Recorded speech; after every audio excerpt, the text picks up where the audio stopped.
दूसरा study point में BA third year third paper, जिसका नाम है पेपर का अंतर्राष्ट्रीय संबंध राजनीति विज्ञान में, टॉपिक है हमारा तुष्टिकरण की नीति।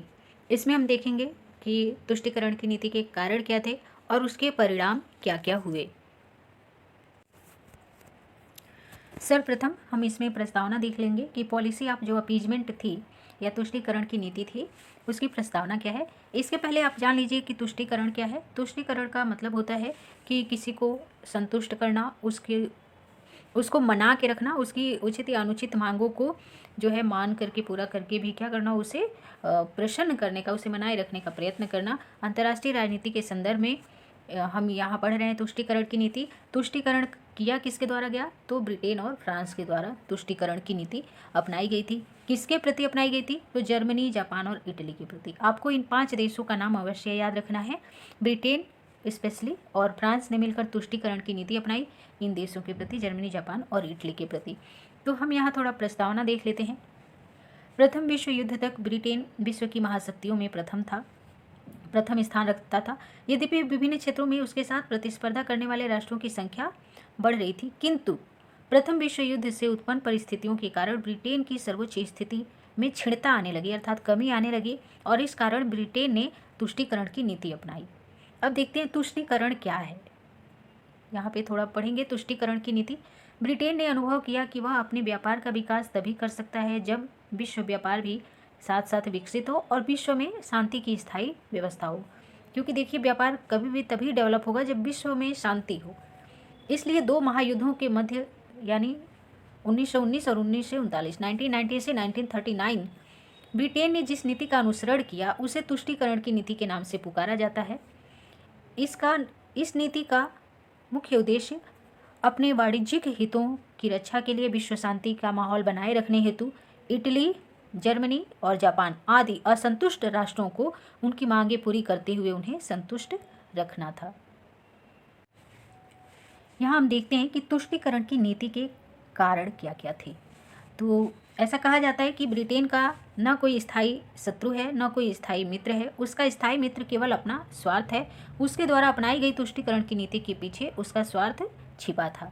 तुष्टिकरण की नीति के निम्नलिखित कारण थे। पहला, साम्यवाद का भय।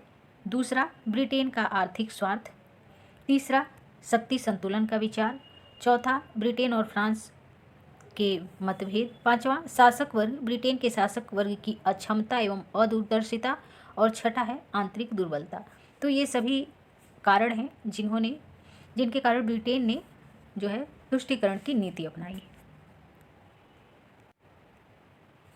साम्यवाद का भय, पहला हेडिंग देखते हैं।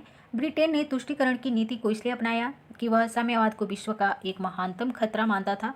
उस समय जो जापान और इटली और जर्मनी, ये तीनों जो है साम्यवाद के कट्टर शत्रु थे।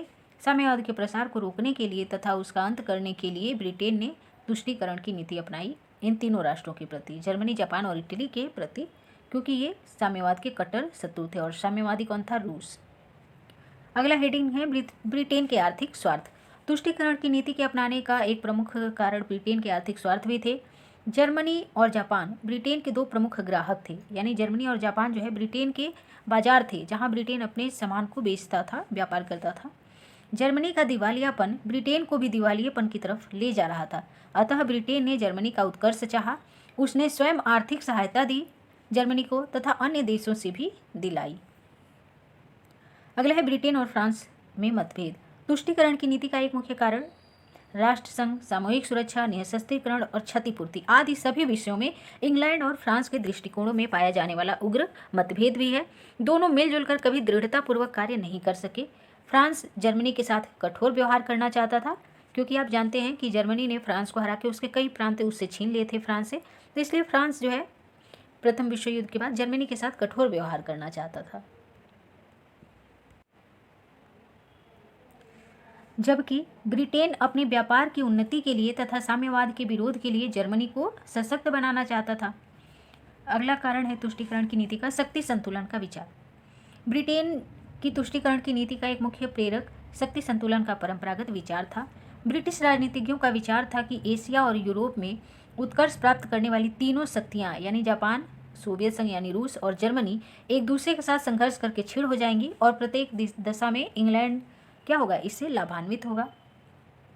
अगला है शासक वर्ग की अक्षमता एवं अदूरदर्शिता। तुष्टीकरण की नीति का एक प्रमुख कारण तत्कालीन ब्रिटिश शासकों द्वारा वास्तविक राजनीतिक परिस्थितियों को ठीक तरह से समझने की अक्षमता भी थी। ब्रिटिश नेताओं में यह भ्रांत विश्वास था कि छोटे राष्ट्रों को भेड़िया के आगे डालने से उनको संतुष्ट किया जा सकता है, किंतु उन्हें ये ज्ञात नहीं था कि एक बार लहू का स्वाद लग जाने से तृष्णा कभी शांत नहीं होती। जितना तुष्टीकरण किया जाएगा उतना असंतोष बढ़ेगा। अर्थात ब्रिटेन ने ये प्रयास किया कि छोटे छोटे राष्ट्रों की बलि देके जर्मनी को जो है सौंप कर जर्मनी को संतुष्ट किया जा सकता है, लेकिन ऐसा नहीं हुआ। अगला कारण है आंतरिक दुर्बलता। प्रथम विश्व युद्ध के बाद ब्रिटेन की आर्थिक स्थिति खराब हो गई थी। उसे जनधन की अपार हानि उठानी पड़ी थी। वह नहीं चाहता था कि पुनः युद्ध में देश को झोंक कर दिवालिया बन जाए। सैनिक दृष्टि से भी वह तैयार न था। डेविड थॉमसन के अनुसार हिटलर के बराबर शक्ति न होने के कारण ही चैम्बरलेन को म्यूनिख समझौता मानना पड़ा। अर्थात ब्रिटिश प्रधानमंत्री चैम्बरलेन को म्यूनिख समझौता पे इसलिए हस्ताक्षर करना पड़ा क्योंकि उनके पास शक्ति उतनी नहीं थी, युद्ध करने की उस समय परिस्थिति नहीं थी।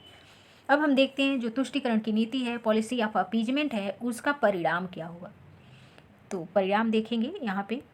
सन 1933 के बाद ब्रिटेन ने जो तुष्टीकरण की नीति अपनाई उसके परिणाम बड़े घातक निकले, न केवल ब्रिटेन के लिए बल्कि समस्त संसार के लिए।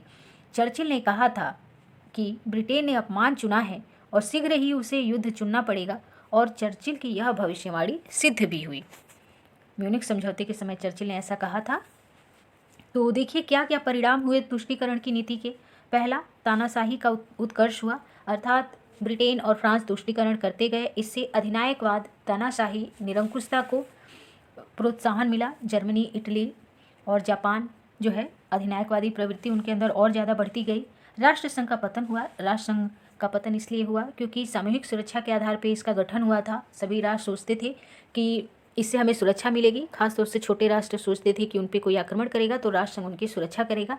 लेकिन क्या हुआ, राष्ट्रसंघ के जो सदस्य थे, ब्रिटेन, फ्रांस, बड़े देश थे, वो लोग देखते रहे। उन लोगों ने तुष्टीकरण की नीति अपनाई और छोटे राष्ट्रों की रक्षा नहीं की। तो इससे राष्ट्रसंघ में देशों का जो है विश्वास उठता गया और इसमें जर्मनी को भी बाद में सदस्य बना दिया गया, जो कि खुद ही राष्ट्रसंघ के नियमों का पालन नहीं करता था। वर्साई की संधियों को वो तोड़ता गया और निःशस्त्रीकरण जो राष्ट्रसंघ का एक उद्देश्य था उसका भी उसने उल्लंघन किया और अपनी सेना बना ली, शस्त्रीकरण कर दिया। तो इससे क्या हुआ कि राष्ट्रसंघ का पतन हो गया। और निःशस्त्रीकरण की असफलता तो हुई ही, क्योंकि जर्मनी में हिटलर और इटली में जब मुसोलिनी वगैरह का उदय हुआ तो इन्होंने शस्त्रीकरण की, युद्ध की, सेना को बढ़ाने की नीतियाँ अपनाई, जो कि राष्ट्रसंघ के विरुद्ध भी था। इससे क्या हुआ, शक्ति संतुलन को नष्ट करना। शक्ति संतुलन जो एक यूरोप में विद्यमान था वो भी नष्ट हुआ और इससे जो जर्मनी है उसको यूरोप में विजय प्राप्त करने का अवसर प्राप्त हुआ। रूस और ब्रिटेन में मतभेद, क्योंकि देखिए जब से रूस में बोल्शेविक क्रांति हुई थी, साम्यवादी क्रांति हुई थी, तो ये ब्रिटेन उसे संदेह की दृष्टि से देखने लगा था। पूंजीवादी देश जितने भी थे वो साम्यवाद को समाप्त करना चाहते थे और रूस भी ये बात समझ गया था कि रूस के विरुद्ध जर्मनी को ब्रिटेन जो है कितना सपोर्ट कर रहा है। तो इससे क्या हुआ कि इन लोगों में मतभेद उत्पन्न हो गया। बाद में जो है रूस को राष्ट्रसंघ का सदस्य भी बनाया गया, लेकिन इनमें एकता नहीं स्थापित हुई। छोटे राष्ट्रों की सुरक्षा खतरे में पड़ना, जब राष्ट्रसंघ का ही पतन हो रहा था, उसके नियमों का सब लोग उल्लंघन कर रहे थे, सामूहिक सुरक्षा के नियमों का पालन नहीं हो पा रहा था, और अधिनायकवाद बढ़ता जा रहा था। तो इससे क्या हुआ, छोटे छोटे राष्ट्रों की सुरक्षा खतरे में पड़ने लगी, क्योंकि जितने अधिनायकवादी साम्राज्यवादी देशों की संख्या बढ़ रही थी वो छोटे राष्ट्रों को जीत लेना चाहते थे, हड़प लेना चाहते थे। अगला है द्वितीय विश्व युद्ध का जन्म। जो तुष्टीकरण की नीति है इसका सबसे जो बुरा परिणाम हुआ वह द्वितीय विश्व युद्ध का जन्म हुआ, क्योंकि जब तक जो है तुष्टीकरण की नीति अपनाते रहे ब्रिटेन और फ्रांस, लेकिन जब खुद पे बनी, जब खुद की सुरक्षा पे इनको खतरा महसूस हुआ कि इनके पड़ोसी देशों पे उस जो है पोलैंड पे और उस पे डेजिंग गलियारे पे जब जर्मनी ने आक्रमण किया, जब उन्हें हड़पना चाहा, तब इनको खुद पे आँच महसूस हुई। तब इसने अपनी तुष्टीकरण की नीति का अंत करते हुए ब्रिटेन ने द्वितीय विश्व युद्ध की घोषणा कर दी। निष्कर्ष में हम देख सकते हैं कि तुष्टीकरण की जो विदेश नीति रही थी वो सर्वथा असफल रही। वह न केवल अपने किसी उद्देश्य को प्राप्त कर सकी, यानी किसी भी उद्देश्य को प्राप्त न कर सकी, वरन उसके अत्यंत अनिष्टकारी परिणाम हुए। इससे अंतर्राष्ट्रीय राजनीति में ब्रिटेन की प्रतिष्ठा को बहुत आघात लगा और तुष्टीकरण की इस नीति का काल ब्रिटिश इतिहास का एक अत्यंत लज्जाजनक अध्याय कहा जाता है, माना जाता है। तो आई होप कि ये वीडियो आपके लिए हेल्पफुल रहा होगा। अगर वीडियो आपको पसंद आता है तो इसको लाइक करें, शेयर करें, सब्सक्राइब करें और कुछ कहना चाहते हैं तो कमेंट बॉक्स में लिख सकते हैं। अन्य किसी टॉपिक पे वीडियो चाहते हैं तो लिख सकते हैं। धन्यवाद।